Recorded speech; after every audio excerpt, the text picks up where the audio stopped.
मेरी यही निवेदन है, ज्यादा से ज्यादा संख्या में पहुंचे, पार्टी की तरफ से सभी को आने दें। बहुत बहुत धन्यवाद संजय भाई।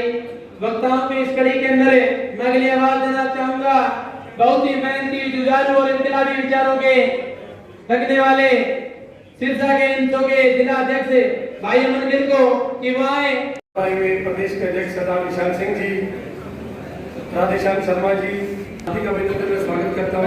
मैं तो भाई साहब को ही आज इंसो की जिला फतेहाबाद और सिरसा की बैठक में बताया मेरे पार्टी के प्रधान महासचिव व हमारे मुख्य मेहमान बड़े, मैं आपको 20वां स्थापना दिवस जैसे बढ़ चढ़ कर हिस्सा लिया है, चाहे वो पहले इंसो का प्रोग्राम हो, कोई चलने बैठे हैं।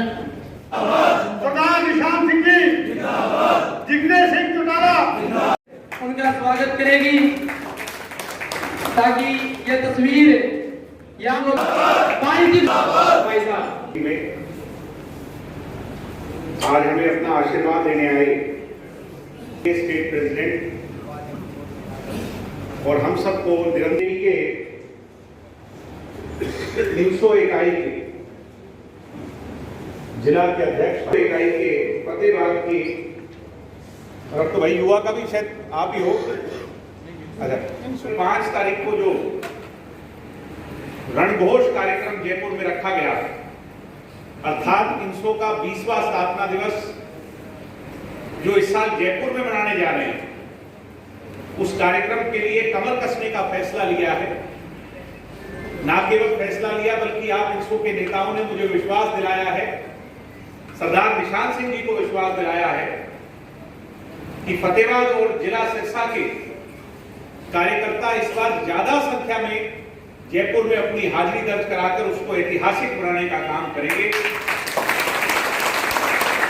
मैं प्रदेशाध्यक्ष जी की तरफ से भी और मैं मेरी तरफ से भी और पूरे संगठन की तरफ से आप इंसो के कार्यकर्ताओं का, पूरी पार्टी का बहुत बहुत आभारी हूं, आप सबका धन्यवादी हूं। आपका यहां स्वागत है। तो लोग जानते हैं एक हमारा युवा का संगठन होता था जिसको कहते थे ग्रीन ब्रिगेड,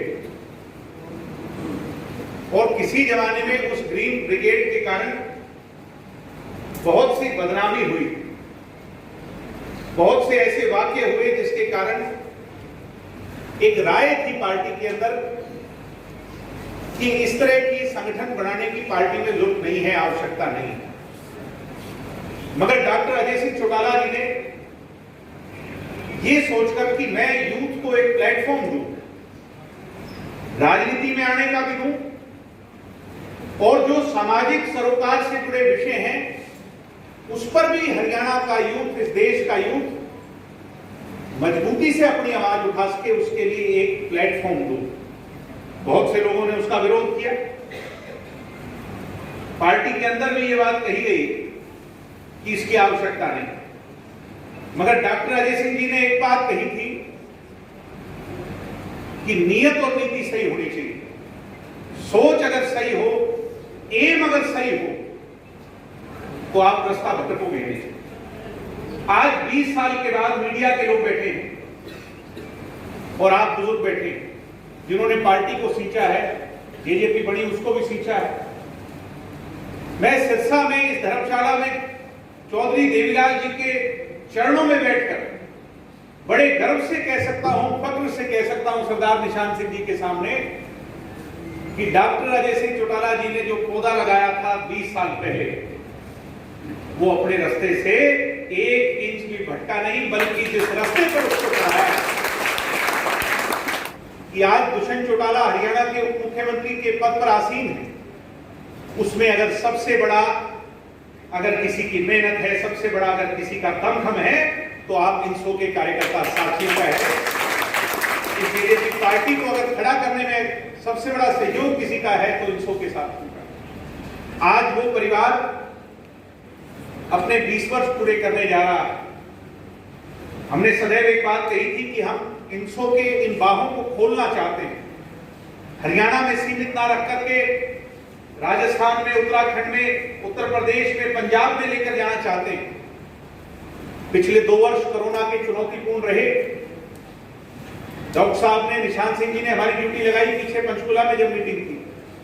कि इस बार हरियाणा में ना कर करके बल्कि इसको बाहर करें।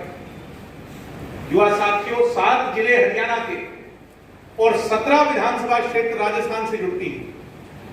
हमारी बोली राजस्थान से मिलती है, हमारा कल्चर राजस्थान से मिलता है और इसमें कोई दो राय नहीं।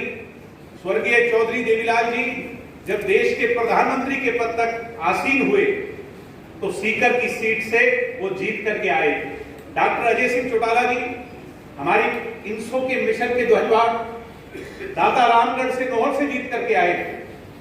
हमारा 4 पीढ़ी का नाता राजस्थान की उस भूमि से है और 2023 के अंदर राजस्थान के युवा डगडगी लगा करके देख रहे हैं, बदलाव चाहते हैं, मगर कोई प्लेटफॉर्म भी चाहते हैं, उस बदलाव के लिए कोई रास्ता चाहते हैं। ऐसे में हरियाणा में जहां आपने 2019 में इतिहास रचाकर दुष्यंत जी को एक ताकत दी, मैं मानता हूं कि हमारी जरूरत है और चौधरी देवीलाल जी का सपना है कि राजस्थान के युवाओं को भी हरियाणा का युवा दिशा दिखाने का काम 2023 के लिए करें। इसलिए 5 अगस्त को रणघोष नाम का कार्यक्रम रखा गया। उस रणघोष कार्यक्रम का न्योता, निमंत्रण, इन्विटेशन लेकर मैं आज आपके बीच में आया। युवा साथियों, वैसे तो 400 किलोमीटर पड़ता है, जयपुर नजदीक नहीं, मगर मैं पार्टी का धन्यवाद करूंगा कि जब कभी भी हमने सहयोग मांगा कभी हमें पीछे मुड़कर देखने का अवसर नहीं दिया। और इस बार भी पार्टी ने कहा किसी भी साथी को कोई गाड़ी की, कोई और जाने की व्यवस्था की चिंता ना करें, बल्कि वोल्वो की एसी बसों में बिठाकर हम पार्टी जो है युवा साथियों को आगे जाने का। मैं निशांत सिंह जी का आभारी हूं, इस बात के लिए धन्यवादी हूं और आपसे कहूंगा कि दोनों जिलों का ज्यादा नहीं बल्कि 4-4 बसों का टारगेट है। एक बस में 50-52 लोग बैठते हैं। अगर 200-200 साथी ईमानदारी से यहां से बैठ करके जाएंगे और इसी हिसाब से पूरे हरियाणा में अगर हम आंकड़ा जोड़े तो 3-4 हजार साथी जाएंगे। और जितना उत्साह मैं राजस्थान में देख रहा हूं, मैं निशांत सिंह जी को बड़े विश्वास से कहना चाहता हूं, मैं 30 तारीख से राजस्थान में कार्यक्रम करने जा रहा हूं। मुझे रेगुलर टेलीफोन आ रहे हैं, आपसे भी लोग संपर्क कर रहे होंगे। जितना उत्साह हरियाणा में है कार्यक्रम को लेकर, उससे ज्यादा उत्साह राजस्थान के अंदर है। और मैं आपको विश्वास दिलाता हूं कि जो आपकी उम्मीद है कि कार्यक्रम इस तरीके का हो, इतनी संख्या हो, इतनी सिरों की गिनती हो, मैं आपको विश्वास दिलाता हूं उससे ज्यादा जोश होगा और उससे ज्यादा सिरों की गिनती होगी, कई हजार लोग। मगर साथियों, सबसे बड़ी ड्यूटी हम जिला सिरसा के और फतेहाबाद के जो हमारा घर है उन युवा साथियों की है। और इसलिए ये है क्योंकि जिनके घर मजबूत होते हैं दूसरे उन्हीं को अपना हाथ पकड़ाते हैं, जो घर से कमजोर हों वो आगे नहीं बढ़ा करते। इसलिए आपसे ये उम्मीद करता हूं कि सिरसा और फतेहाबाद जिले के ज्यादा साथी वहां पहुंचे और उस कार्यक्रम को आपको 4 तारीख को बसें लेकर के जाएंगी और 4 को आपका रुकने का भी होटलों में इंतजाम किया है और 5 तारीख को सुबह 10 बजे कार्यक्रम में आप लोगों ने पहुंचना है। आओगे कि नहीं? सारे भाई बैठे हो सारे, तो ज्यादा से ज्यादा संख्या में पहुंचकर उसको कामयाब